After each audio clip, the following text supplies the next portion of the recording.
everyone. Welcome to WD Carousel Podcast. My name's Ian. And I'm Crystal. And we are going to talk about a ride because that's what happens when I introduce the show. Well, park stuff anyways. Most park stuff. Wait, so here's the real question. Mm-hmm. Did I introduce or did you introduce the tour episode? I think you did. Did I? Interesting. I don't know. People out there, listeners of the world. Let us know in the comments wherever you can write comments. It doesn't really matter because we're not going back to record it, but it's interesting. It was just an interesting thing because I don't remember and the rules are getting all timey-wimey, spacey-wacy. Anyway, before we talk about the ride... We should talk about our sponsor, Jenny. Yeah, Jenny is from Sea Witch Adventures. She is a custom Disney planner, and she can help you plan any of your trips to Disney or the Florida area. And if you want to get any free quotes, want to know how much it would cost to even just start budgeting, she's a really good option for that. So that way you can start planning your magical experience. Indeed. So you can follow Sea Witch Adventures on Instagram at seawitch.adventures to find out more. And her services are just free in general. I mean, obviously your trip won't be, but her services are free. So definitely something you can check out. Oh, if only Disney trips were free. Awesome. All right. So if you... Again, are in your card. You're not listening to, or not looking at the title of the thing. You didn't click the button yourself. You didn't click the button yourself. We are talking about Splash Mountain today. Yes, we thought we would continue on the mountain range, the Disney mountain range. Oh, good one. Yes. I say, old bean. We're weird. Really weird. It happens. But the Splash Mountain ride is one that is actually a lot newer than I thought it was. Yeah, it's the latest of the mountains, I think. I think so. Unless you count Expedition Everest, which is kind of on the gray area in terms of mountains. Or Seven Dwarfs Mine Train, which again doesn't have mountain in the title. I would count Everest before, but that's just because I love Animal Kingdom. Anyway, this is totally not the point. But of the ones that are titled mountains, it is the newest. Titled mountains, not titled mountain. Wow. I can't believe you guys listen to this show. Thank you. But I can't believe you do. Stick around. Yeah. There's more of this. It's just going to get worse. So it's actually, so as you were saying, it is the most recent of the mountains. Opened first in Disneyland, which is sort of interesting because they seem to alternate on these deals between Magic Kingdom and Disneyland. But Disneyland had opened first on July 17th, 1989. Yeah, and one of the reasons why it's so shocking is because the closed scope of Disneyland and not a lot of property. Right. Where were they going to put it? Which is why there haven't been as many up until recently where they've reacquired more land around there. Right.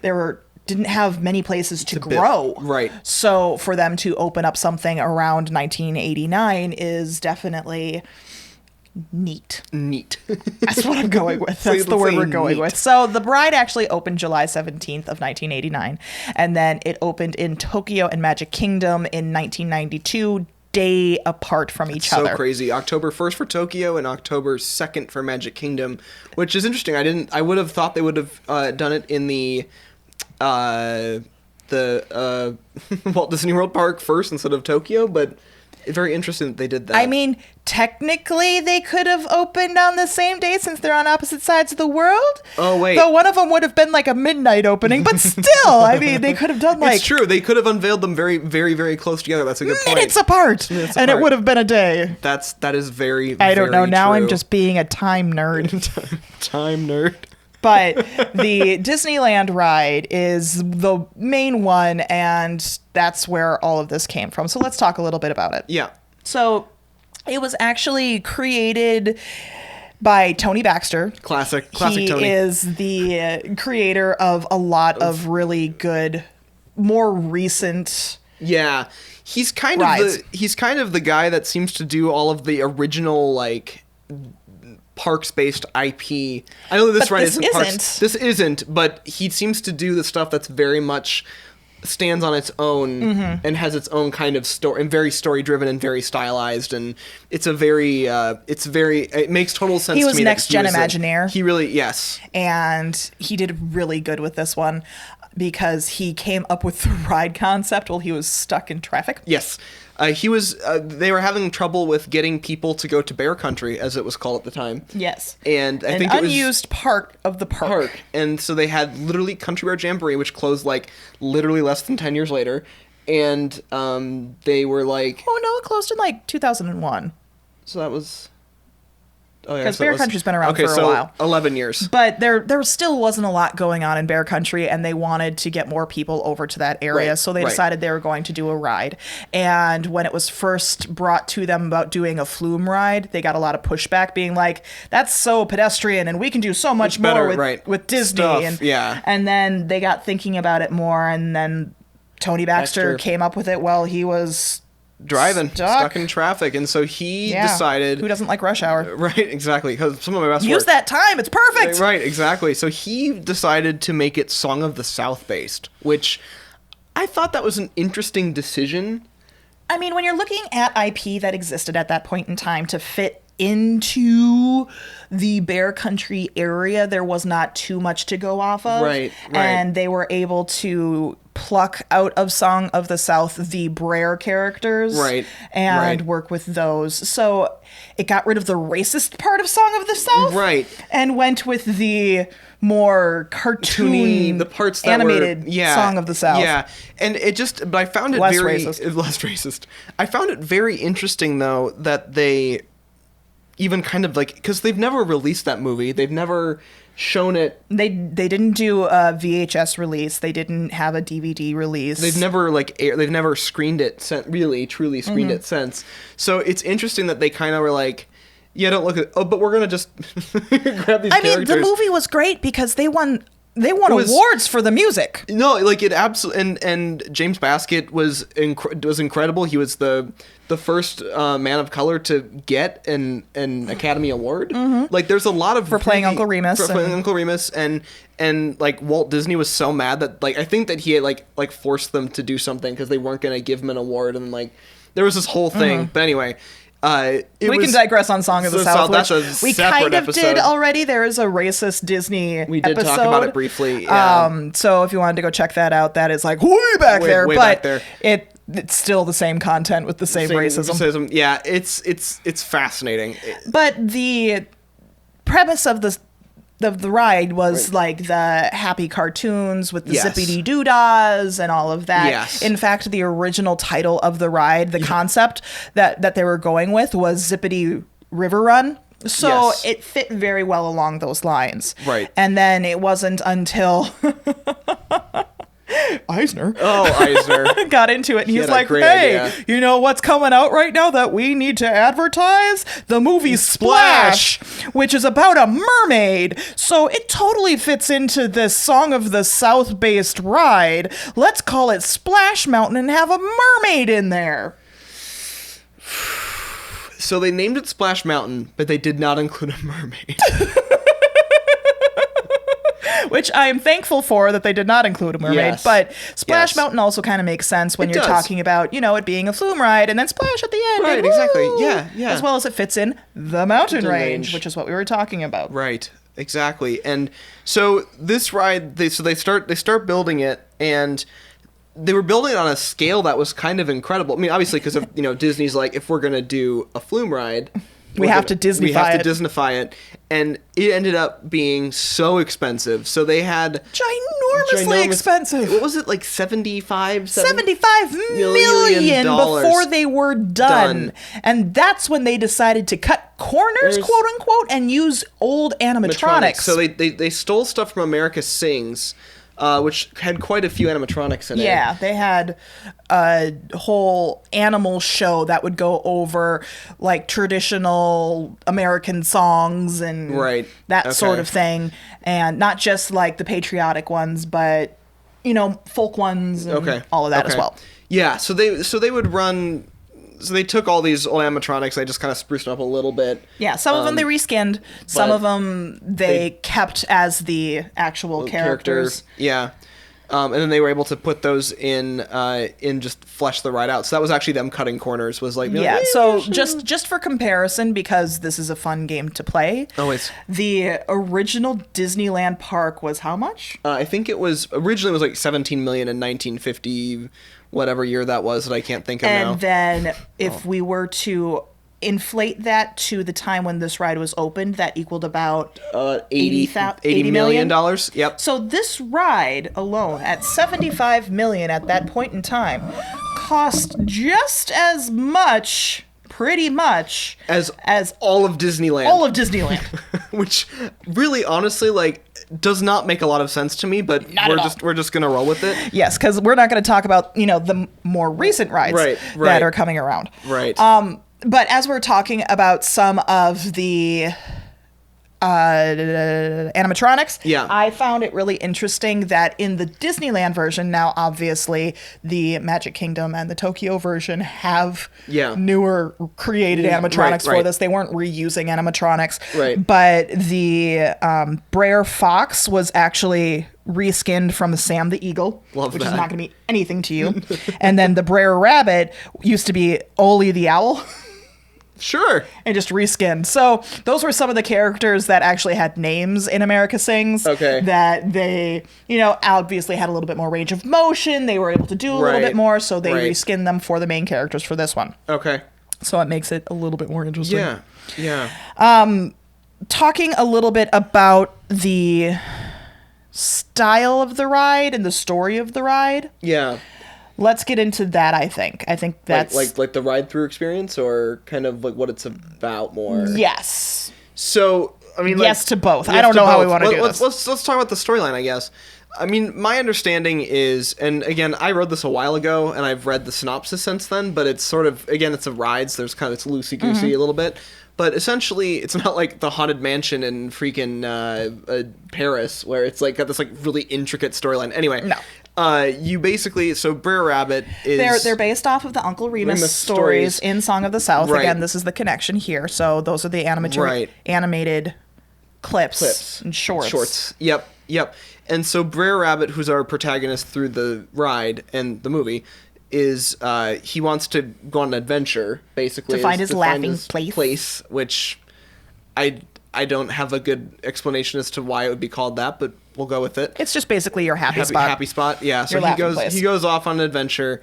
Obviously, Brer Fox and Brer Bear are the antagonists, and they're going to, kill and eat, presumably. Nom nom nom nom nom. And so they follow him around, and so he's basically trying to find his laughing place and elude them the whole time. Yes. And you kind of follow through these scenes. So and they do take different clips from the shorts. Like, I grew up with the book. Again, this is going to be the racist title. Yeah. Brer Rabbit and the Tar Baby. That's right, yes. And so they actually took that story and put it in the ride. But instead of having the Tar Baby, which is, again, the not PC... Wait, yeah, not They good. changed that out to beehives. Sure. So that's where all of a sudden Brer Rabbit's caught in a beehive. Yep. Which makes no sense. But then Brer Fox and Brer Bear get him, and then they get him out of the beehive so then they can cook him. And I'm just like, oh, that makes... Is it because the honey is sticky? Is that what you're trying to go for? Yes. Okay. Yep. I mean, it's just like a couple minutes on the ride and whatever, you're just past it. But Right. Absolutely. it was a weird connection to make. Yeah, absolutely. And then the ride progresses, and Brer Rabbit uses reverse psychology on Brer Fox and Classic. is like, no, don't throw me into the briar patch, anything but the briar patch. Where at that point in time, Brer Fox is like, haha, that's the worst thing for him, and tosses him into the briar patch, hence the drop. 50-foot drop at 40 miles an hour. 5-story drop. Into the briar patch, where then Brer Rabbit's like, ha ha ha ha ha, I was raised in a briar patch. You totally didn't understand how rabbits work. You failed, man. That was... Yeah, so he found his laughing place in the end, so... And then it goes to a big show scene where, like, lots of animals from American Sings are on a riverboat. Yep. Singing Zippity-Doo-Dah. Yep, classic stuff right there. So a lot of the ride is actually like a dark boat ride, for the most part. I mean, obviously, like most flume rides have an element of that. But it's pretty extensive. Like, for example, and this is a little bit different per show or per location, so they're all a little bit different.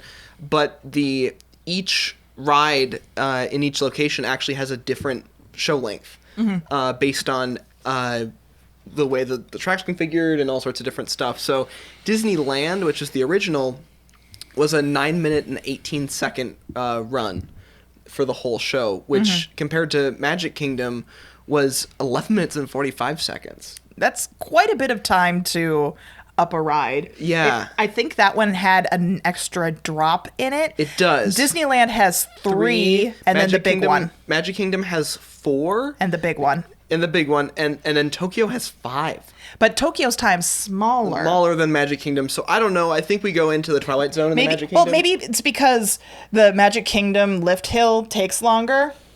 And they don't have as many, Tokyo has another drop in there, which, cuts some time a little bit. Yeah. Potentially. I don't know. But Yeah, I don't know. And it's funny because it's been thinging it again. It's been like almost 10 years since I've been on the ride. So I don't remember. I remember walking into that ride being like, I don't know that I want to do a flume ride right now. Yeah. And then being like, oh, this was actually really amazing. Like I remember being like actually pretty impressed. Was it because you didn't want to get wet? Yeah, mostly. Yeah. I mean, the original ride, the first rides that were done with executives and stuff, they kept bottoming out the boat, and instead of getting slightly damp, they got soaked. And so all the boats, the flume boats, had to go back to the drawing board and make them 500 pounds lighter. Oh, man. To not cause as much of a sploosh at the bottom of Sploosh Mountain. Wow, that is crazy. Yeah, I remember being like, I got a little wet, but it wasn't like the worst. But it's one of those things where I want it to be a warm enough day where I could like dry off, walk it off, and you wouldn't yeah. have that. And Disneyland's also the only one that has single seats. Yes. Still, they do have a larger seat in the back for a parent-child combo if you wanted, for the scared child. Yeah. But it is an individual seat versus Magic Kingdom and Tokyo where they have bench seating. Yes.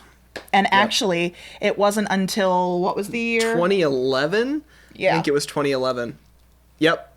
Yeah, 2011 was the year they installed a lap bar, which is a little crazy. Flume rides are kind of known for not having any like specific safety restraints on them, but I could see why the 40-foot, because I remember 50-foot drop being like, wow, okay, because we did it in 2012, so I think it was right after they did it, but it's not a very substantial bar. Like, it's not a lot happening. The bar on Magic Kingdom is the same bar for everybody on the bench seat. Right. So if you have someone who is bigger, a parent or anything, you have to hold that child because they will down. lift right out. I mean, it is, when you pitch down, it is like, oh, okay, great, like this is exciting. Like it was a lot. Yeah, it's pretty crazy. But Tokyo has individual lap bars per the seat, so that way, if there's the parent and then the child, they can have their own correct restraints. Yeah, level of restraint. I don't know why Tokyo gets that and we don't. Didn't, but whatever. It's fun, but yeah. But because of all of this, the Bear Country that was originally in Disneyland was renamed to Critter Country, and it was to fit all of the animals that are now on this ride, and they can't just call it bear because there was only one bear on the ride, and there are so many other animals. Yep. So Critter Country is what it became. Right. And so now this is something that I don't remember. Magic Kingdom. What world is that, in Frontierland? That is in Frontierland. It is Frontierland. And then in Tokyo, they have it in the Critter Country there. Okay. Because there is a Critter Country. Because they've kind of got like Tokyo. a Disneyland set up in Tokyo. Yes. Yeah. Interesting. Yeah. So it does fit pretty well in the worlds that it sits in. In fact, when they were making it in Magic Kingdom, they had to close down the train stop there while they were building it. Sure. So the train, if you were riding the train, became a one-stop transport essentially to what at that point was Toontown, then back. Toontown. So it was like just a way to get you there and back. Right. It wasn't, a circle kind of hop on, ride a little bit, pop over there. Toontown ended up becoming New Fantasyland, right? Correct. Okay. Pete Silly Sideshow and all of that stuff was over there. Okay. Now. Okay. I gotcha. So yeah, very cool. This is also the first attraction that is based off of animation IP. Yes. That is not in a Fantasyland. Wow. Ooh. Which is interesting, because I bet you some people that ride this ride will have no idea that it's based on a Disney animated IP. Oh, probably not. That's pretty funny. But they'll know it's sponsored by Ziploc currently. Is it really who it's Yes, because they provide little Ziploc bags to put your stuff in so they don't get wet. That's kind and of on brilliant. there it's printed and says zippity-doo-dah. That's actually kind of brilliant. Isn't it? I that's like one of those things where it's like, okay, you know what? This sponsorship makes sense. I ship this. I ship this sponsorship. But yeah. A couple just silly things. This the is a silly ride that has the in-ride picture. Love that. So before the age of digital, where they were able to censor the pictures before they came out, this was notoriously joked about as Flash Mountain. Right. Where people would, as you can Guess what's going to happen next. would go ahead and lift up their shirts, and then it would be on full display for everybody as they were coming out of the ride. Yes. And so that had that little... Had some notoriety. Now you don't get that option. There's still lots of silly things a lot of people do on this ride, but it's no longer going to be free range. Free range flashing. Yes. This ride was also, which makes me happy, you have really no idea, was introduced on television by Ernest. So the Ernest Scared Stupid, the Ernest, Saves Christmas. And this was Ernest Goes to Splash Mountain so he could become a Splastronaut. Oh boy. And it makes me happy because, I grew up with Ernest and just his facial expressions and how much childlike energy he had in him.